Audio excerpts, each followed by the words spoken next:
ഇത് മാസ് മോട്ടോഴ്സിന്നാണ്. Hero Honda Splendor Pro വണ്ടി നമ്മൾ ജനറൽ സർവീസായിട്ട് വർക്കിന് ആയിട്ടുണ്ട്. ജനറൽ സർവീസ് എഞ്ചിൻ ഓയിൽ മാറ്റാം, അതേപോലെ തന്നെ ചെയിൻ സൗണ്ടിൻ്റെ കേസ് പറഞ്ഞിട്ടുണ്ട്, പിന്നെ പൊല്യൂഷൻ ടെസ്റ്റ് ഉണ്ട്. അത്രയും കേസാണ് മെയിനായിട്ട് പറഞ്ഞതാണ്. അപ്പോൾ നമ്മളതിൻ്റെ ബ്രേക്കൊക്കെ നമ്മൾ അഴിച്ച് ചെക്ക് ചെയ്യുന്ന സമയത്ത് ബ്രേക്ക് ലൈനർ മാക്സിമം ഉപയോഗിച്ച് തീർന്നതാണ്. അഡ്ജസ്റ്റിങ് പരമാവധിയിലേക്ക് ആയി കിടക്കുന്നതാണ്. അപ്പോൾ നമുക്ക് ലൈനർ മാറ്റിയിടേണ്ട ടൈം ആയിട്ടുണ്ട് കേട്ടോ. അപ്പോൾ ലൈനർ നമുക്ക് കൈയോടെ മാറ്റിയിടണം. അതേപോലെ ബ്രേക്ക് ക്യാമൊക്കെ ചെറിയൊരു ടൈറ്റ് കൊടുക്കുന്നുണ്ട്, അതൊന്ന് അഴിച്ച് ഗ്രീസ് ചെയ്തിടാം. ബാക്ക് ടയറിൻ്റെ കണ്ടീഷൻ നോക്കുമ്പോൾ ഓക്കെയാണ്, വേറെ പ്രോബ്ലം ഒന്നുമില്ല. ഹബിൻ്റെ ഒരു അല്പം തേയ്മാനം ഉണ്ട് നിലവിൽ. തൽക്കാലം നമുക്കത് സാൻഡ് പേപ്പറൊക്കെ ഉപയോഗിച്ച് ക്ലീൻ ചെയ്ത് റീസെറ്റ് ആകാം. ചെയിൻ സൗണ്ട് പറഞ്ഞിട്ടുണ്ട്. ചെയിൻ നോക്കുമ്പോൾ ഉണ്ടല്ലോ, അഡ്ജസ്റ്റിങ് ഏകദേശം ഒരു ലാസ്റ്റ് എൻഡിലേക്ക് എത്തിയിട്ടുണ്ട്. തൽക്കാലം വേണമെങ്കിൽ നമുക്ക് ഈ ഒരു സർവീസ് അഡ്ജസ്റ്റ് ചെയ്തിടാം. പക്ഷേ പ്രോബ്ലം എന്താണെന്ന് വെച്ചാൽ ഈ ബാക്ക് സൈഡൊന്നും ക്ലിയർ ആയിട്ട് പിടിക്കുന്നില്ല ചെയിൻ്റെ. അപ്പോൾ അങ്ങനെ വരുമ്പോഴത്തേക്കും ചെയിൻ ഇടയ്ക്ക് വീണ്ടും സൗണ്ട് കാണിച്ചുകൊണ്ടിരിക്കും. അപ്പോൾ ഇപ്പോഴത്തെ സൗണ്ട് നമുക്ക് ടൈറ്റ് ചെയ്താൽ മാറിക്കോളും. പക്ഷേ ചെയിൻ സ്പോക്കറ്റ് മാറ്റിയാലാണ് 100% അത് ക്ലിയർ ആകുമല്ലോ. കാരണം ചെറിയൊരു ഓവർലാപ്പിങ്ങോട് കൂടിയിട്ടാണ് ചെയിൻ വർക്ക് ചെയ്യുക. അതാണ് മെയിൻ പ്രോബ്ലം. കാരണം ഞാൻ ചെയിൻ ടൈറ്റ് ചെയ്ത് നോക്കിയതാണ്. ടൈറ്റ് ചെയ്യുമ്പോൾ കിട്ടുന്നുണ്ട്, കുഴപ്പമില്ല. അപ്പോൾ അത് വേണമെങ്കിൽ നമുക്ക് ഈ രീതിയിലിടാം. ഇനി അതല്ല അത്യാവശ്യം നല്ല രീതിയിലുള്ള ഓട്ടം ഉണ്ട്, നല്ല ഉപയോഗമാണെന്ന്, നല്ലോണം ഉപയോഗം ഉണ്ടെന്നുണ്ടെങ്കിൽ ചെയിൻ സ്പോക്കറ്റ് മാറ്റിയിടണം ഏറ്റവും ബെറ്റർ കേട്ടോ. പിന്നെ അതേപോലെ തന്നെ നമ്മളതിൻ്റെ എയർ ഫിൽറ്ററൊക്കെ നമ്മളൊന്ന് അഴിച്ച് ക്ലീൻ ചെയ്തിടുന്നുണ്ട്. ഫിൽറ്റർ കുഴപ്പമൊന്നുമില്ല, എയർ അടിച്ച് ക്ലീൻ ആക്കാവുന്നുള്ളൂ. എൻജിൻ ഓയിൽ നമ്മൾ മാറ്റുന്നുണ്ട് കേട്ടോ. പിന്നെ കാർബറേറ്ററിൻ്റെ ഭാഗം പ്രത്യേകിച്ച് ഒരു കംപ്ലയിൻ്റ് ഒന്നും പറഞ്ഞിട്ടില്ല. പക്ഷേ അതിവിടെ കാർബറേറ്ററിൻ്റെ അടിയിലേക്ക് തന്നെ ഓവർഫ്ലോ പൈപ്പാണ്, ചെറിയൊരു നനവോട് കൂടിയിട്ട് നിൽക്കുന്നുണ്ട്. വലിയ താമസമില്ലാണ്ട് നമ്മുടെ കാർബറേറ്റർ ഓവർഫ്ലോ കംപ്ലയിൻറ്റ് കാണിക്കും.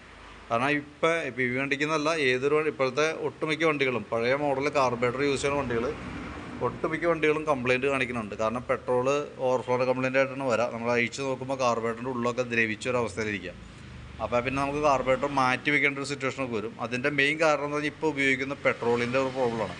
പെട്രോളിനകത്ത് എത്തനോൾ മിക്സ് ചെയ്തിട്ടുണ്ട്. 200 മില്ലി, ഇപ്പോൾ ഒരു ലിറ്ററിൽ 200 മില്ലി എത്തനോൾ, അതാണ് അതിൻ്റെ റേഷ്യോ. അതായത് 200 ml 20% എത്തനോൾ മിക്സ് ചെയ്തിട്ടുള്ള പെട്രോളാണ് നമുക്കിപ്പോൾ കിട്ടണം കേട്ടോ. അപ്പോൾ അതിൻ്റെ ഒരു സൈഡ് എഫക്റ്റാണ് ഇതൊക്കെ.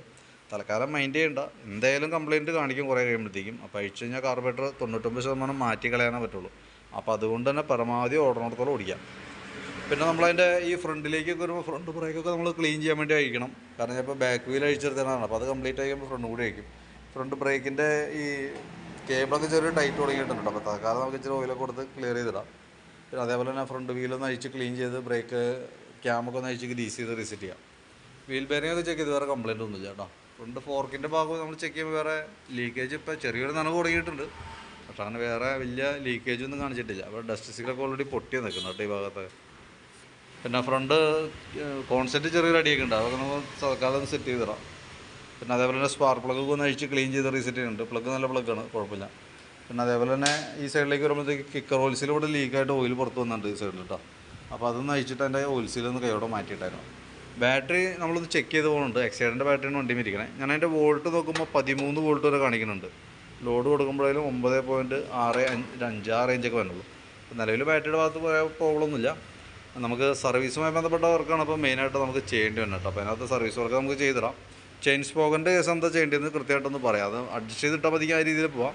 അതല്ലാന്നുണ്ടെങ്കിൽ ഞാൻ അതിൻ്റെ ഒരു അഡീഷണൽ എസ്റ്റിമേറ്റ്, അത് ചെയിൻ സ്പോക്കറ്റ് മാറ്റുമ്പോൾ നമുക്ക് എത്ര കോസ്റ്റ് വന്നെന്ന് നോക്കിയിട്ട് അതിൻ്റെ ഒരു അഡീഷണൽ എസ്റ്റിമേറ്റ് ഞാൻ നോക്കിയിട്ട് ഇടാം. വീഡിയോ കണ്ടുമ്പോൾ നോക്കിയിട്ടൊന്ന് റിപ്ലൈ ഇട്ടാൽ മതി കേട്ടോ. പിന്നെ ഈ സൈഡ് ഇൻഡിക്കേറ്ററൊക്കെ ഒടിഞ്ഞ് കിടക്കുന്നുണ്ട് സൈഡ്. ഓക്കെ, അതിൻ്റെ കേസ് ഒന്നും പറഞ്ഞിട്ടില്ല. അപ്പോൾ നിലവിൽ നമ്മൾ ബാക്കിത്തെ വർക്കുകളാണ് ഉൾപ്പെടുത്തിയത്. അപ്പോൾ നോക്കിയിട്ടൊന്ന് വീഡിയോ കണ്ടുമ്പോൾ നോക്കിയിട്ടൊന്ന് റിപ്ലൈ ഇടണം കേട്ടോ.